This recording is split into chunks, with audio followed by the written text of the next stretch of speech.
ഞാനിന്നിവിടെ ഉണ്ടാക്കാൻ പോകുന്നത് നമ്മുടെ നാട്ടിൽ പണ്ട് കാലത്ത് എപ്പോഴും വെക്കുന്നതാണ്. ഇപ്പോഴും കുറവാണ്, ഇളമ്പക്കയെല്ലാം കിട്ടൽ കുറവാണ്. നമ്മൾ ഇളമ്പക്കാന്നാ പറയുക, എല്ലാവരും എന്താ പറയുക നിനക്കറിയില്ല. അങ്ങോട്ടെല്ലാം കക്ക എന്നല്ല പറയുക, കക്കിറച്ചി.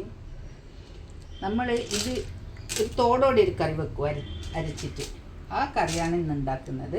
അതിന് വേറെ ഒന്നും ആവശ്യമില്ല. നമ്മളെ അരപ്പും പിന്നെ അതിലേക്ക് ഇഞ്ചി, പച്ചമുളക്, തക്കാളി, പിന്നെ കുറച്ച് പുളിവെള്ളവും. ഞാൻ അരപ്പ് ഇവിടെ റെഡിയാക്കിയിട്ടുണ്ട്.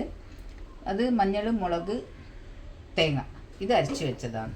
ഇനി ഇത് നമുക്ക് കുറച്ച് ഈ ഇഞ്ചി, പച്ചമുളകും ഇതും പുളിവെള്ളവും ചേർത്ത് അടുപ്പത്ത് വെക്കാം.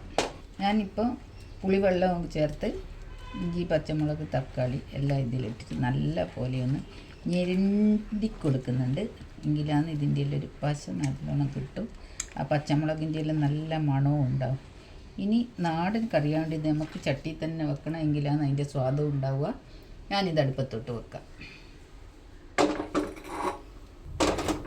ഇത് ഞാൻ അടുപ്പത്ത് വെച്ചിട്ടുണ്ട്.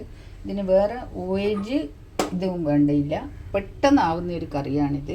ഇത് തിളക്കുമ്പോഴാണ് നമ്മൾ ഈ ഇളമ്പക്ക ഇട്ട് കൊടുക്കുക. കറി തിളച്ച് കഴിഞ്ഞാലാണ് ഇളമ്പക്ക ഇട്ട് കൊടുക്കുക. അപ്പോഴാണ് അതിൻ്റെ ശരിക്കുള്ള ഒരു വേവ് വരിക. കറി നല്ല പോലെ തിളച്ചിട്ടുണ്ട്. ഇനി നമുക്ക് ഈ ഇളമ്പക്ക ഇതിലിട്ട് കൊടുക്കാം. ഇതൊരു നാടൻ കറിയാണ്, പക്ഷേ നല്ല ടേസ്റ്റാണിത്.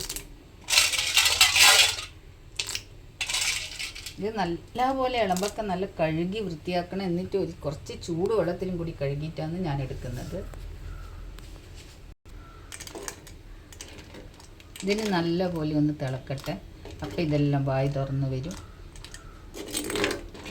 കറി നല്ല പോലെ തിളച്ച് എല്ലാം ആയിട്ടുണ്ട്. ഇനി നമുക്കിതൊന്ന് താളിച്ച് കൊടുക്കാം. ഞാൻ ഈ കറി ഇറക്കി വെക്കട്ടെ. നാടൻ കറിയാണ്ട് വെളിച്ചെണ്ണയിൽ തന്നെ താളിക്കളയും. ഇട്ട് കൊടുക്കാം.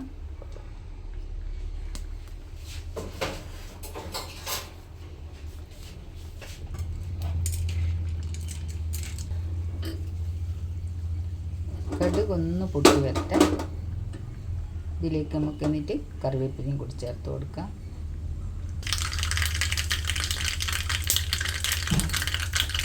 ഇനി നമുക്ക്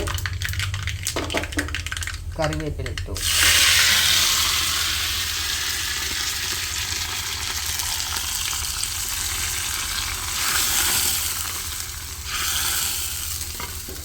അങ്ങനെ നമ്മുടെ ഇളമ്പക്ക തോട് കറി റെഡി ആയിട്ടുണ്ട്. എല്ലാവരും ഒന്ന് ട്രൈ ചെയ്ത് നോക്കുക. നല്ല കറിയാണിത് ചോറിനൊപ്പം കഴിക്കാൻ.